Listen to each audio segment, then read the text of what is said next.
Bismillahirrahmanirrahim. Saya biasa kalau bucaknya hari hujan, tuan-tuan, kena sabar, tabah, siapa lari lemah iman. Terima kasih dengan pengacara majlis yang saya hormati Datuk Seri Mukhris Bintang Mahathir, Presiden Pejuang. Satu tepukan untuk beliau. Yang bahagia Saudara Punitan Para Miswan, selaku Presiden MIPP. Terima kasih. Calon kita Fadil Ustaz Fatah Zakaria dan saudara calon kita daripada Don Lukut yang turut hadir bersama saudara Satis calon Lukut. Terima kasih atas hadir. Terima kasih banyak. Assalamualaikum warahmatullahi wabarakatuh. Saudara-saudari wanakam. Tasyahada di peringkat parlimen pula insya-Allah. Bila Don kita tawan, insya-Allah parlimen lebih mudah untuk kita tawan nanti insya-Allah. Tuan-tuan sekalian, sebagaimana rakan-rakan saya menyebut, hari ini kebanyakan media banyak membincangkan isu RCI tabung haji. Kita ucap tahniah di atas keputusan kabinet, walaupun cadangan menubuhkan RCI ini telah pun dibuat di zaman Kerajaan Perikatan Nasional pada 14 Julai 2021. Zaman Tan Sri Muhyiddin sebagai Perdana Menteri, namun ianya diumum oleh Timbalan Perdana Menteri pada masa itu, Dr. Sri Ismail Sabri Yaakob. 15 Julai 2021, penubuhan RCI mendapat perkenan yang di-Pertuan Agong pada waktu itu. Sebenarnya RCI ini dah siap lama. Hampir 4 tahun dah siap. Kita pun menunggu bila nak dibentang pada rakyat, bila nak dibawa ke parlimen. Kenapa dia tak dibawa? Tiba-tiba dekat pilihan raya Negeri Sembilan, dia dibentangkan.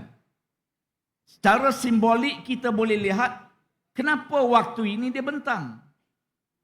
Yang kedua, saranan Suruhanjaya Siasatan Diraja dan rasuah.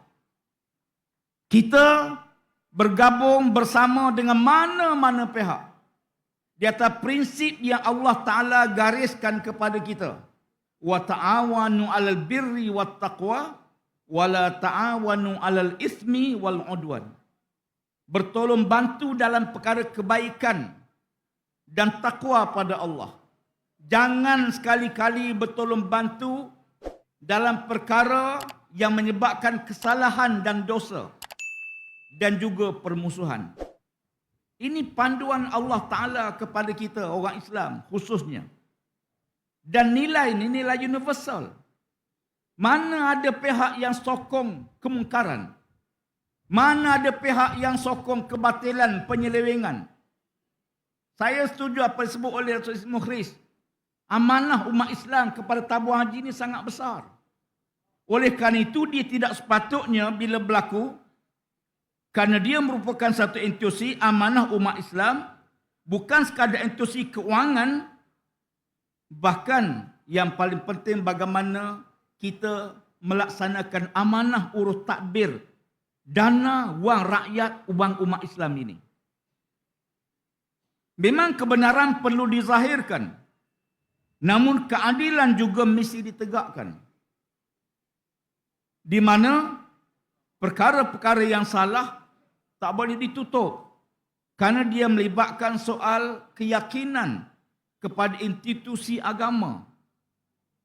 Tuan-tuan sekalian, institusi tabung haji ini orang kampung simpan bertahun-tahun dengan satu tujuan yang kita lontar akhir untuk kita buat tuduhan kepada pihak-pihak tertentu tanpa ada bukti dan dibawa ke mahkamah dibicarakan dengan penuh keadilan. Tahniahlah akan dibawa ke parlimen, pada persidangan khas akan diadakan. Tapi jangan ulang RCI Batu Putih yang juga dibawa di parlimen. Ya, dibahas dalam parlimen. Apa yang menduka citakan kita, RCI Batu Putih berpuluh muka surat kosong. Dipadam. Kenapa ada muka surat yang hilang? Ini parlimen, tuan-tuan. Kalau parlimen pun ada elemen tutup sesuatu perkara kerana ada objektif tertentu di bawah, kita bimbang kalau objektif politik, kepentingan politik mengatasi hasrat untuk melihat dan membaik pulih semula RCI. Tabung haji ini khususnya. Oleh kerana itu bagi kita, reformasi tabik urus mesti dilakukan sepenuhnya. Bukan sekadar yang diumum saja. Ya, dapatan rakyat nak tahu. Betul, boleh umum. Tetapi saranan RCI mesti ada tindakan. Kenapa kerajaan tak bertindak? Kenapa dibiar sampai sekarang 4 tahun? Tak ada tindakan. Ya. Jangan kita ambil kesempatan dalam situasi rakyat yang tidak jelas, akhirnya dia menjadi polemik lain. Boleh jadi kerana nak tutup. Ya. Ada beberapa perkara lain. Sebelum ini kita tengok pelaburan dalam di Indonesia. Yang juga apakah ini untuk menutup. Ya. Fishery yang dia pelaburan yang dibuat di Indonesia yang dianggap kita kena scam atas pelaburan tersebut. Sebab tu bagi kita tegaskan bahawa prinsipnya reformasi tabik urus ni mesti dilaksanakan. InsyaAllah kita bertegah dalam prinsip ini. Bahawa kita tidak akan kompromi dengan perkara yang bercanggah dengan undang-undang dan peraturan. Tuan-tuan sekalian, PAS khususnya dalam gabungan Perikatan Nasional, cuba ditakut-takutkan khusus kepada pengundi Cina, pengundi India, pengundi bukan Melayu. Kononnya gelombang hijau ni membahayakan kestabilan negara. Kononnya gelombang hijau ni dia akan menyebabkan orang bukan Islam tidak akan dapat buat amalan-amalan agama mereka. Berbagai-bagai tomahan dibuat khususnya di kalangan pengundi Cina untuk menakutkan mereka dengan apa yang berlaku. Tuan-tuan, ini bukan baru. PAS bermula kita menang di Kelantan tahun 90. Serangan pada PAS dah bermula pada waktu itu. Kemudian kita menang di Terengganu, di Kedah. Dan sekarang kita menang pula di Perlis. Kita menguasai hampir di negeri di Pahang, di Perak. Maknanya kalau betul orang bukan Islam teraniaya, takkan sokongan pada PAS makin hari makin besar, makin hari makin meluas.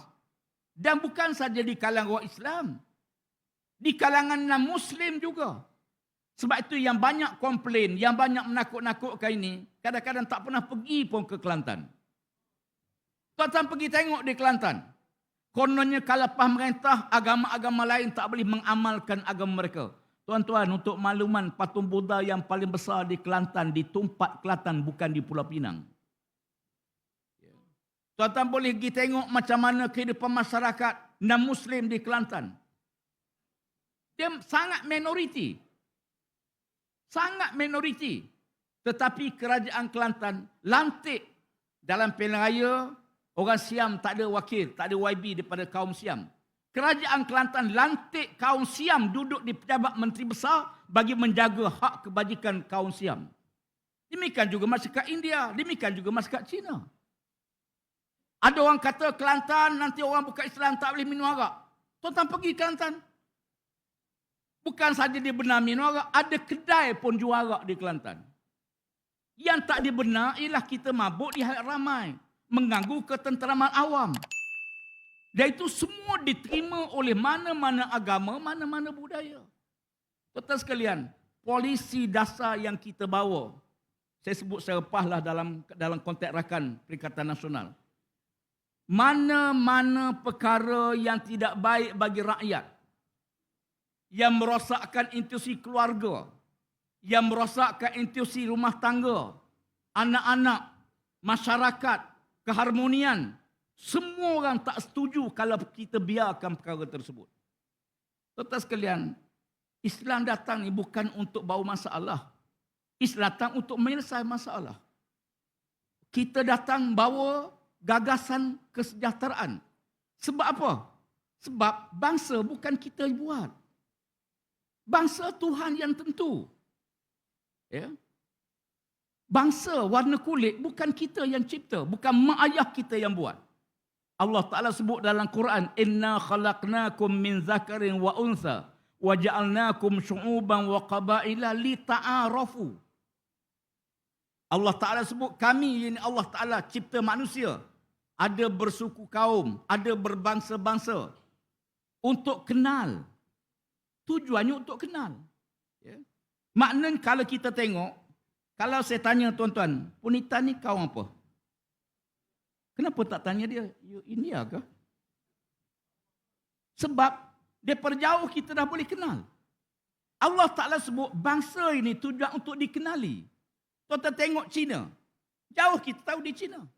Tak payah kita tanya, you Cina ke? Tuan tanya orang Melayu. Ni calon kita ni. Agak-agaknya Melayu ke tidak? Confirm Melayu ni. Maknanya, kita tengok orang Arab, tengok Sing. Kita tengok tu, kata Allah Ta'ala, kita kenal. Itu tujuan Allah cipta. Maknanya, bangsa bukan kita pilih. Punitan tak minta dia dijadikan India. Ya. Demikian juga kita, Melayu. Kita bukan minta. Bangsa bukan pilihan kita. Bangsa ketentuan Tuhan. Sebab itu, kemuliaan bangsa, kemuliaan manusia tidak duduk pada bangsa. Saya ulang balik. Saya ulang.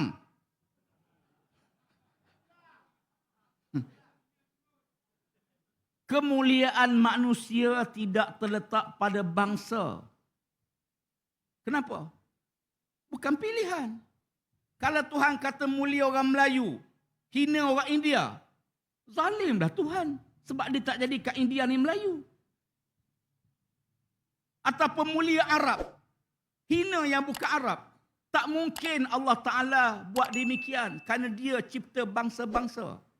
Sebab itu dalam Islam, inna akramakum indallahi atqakum.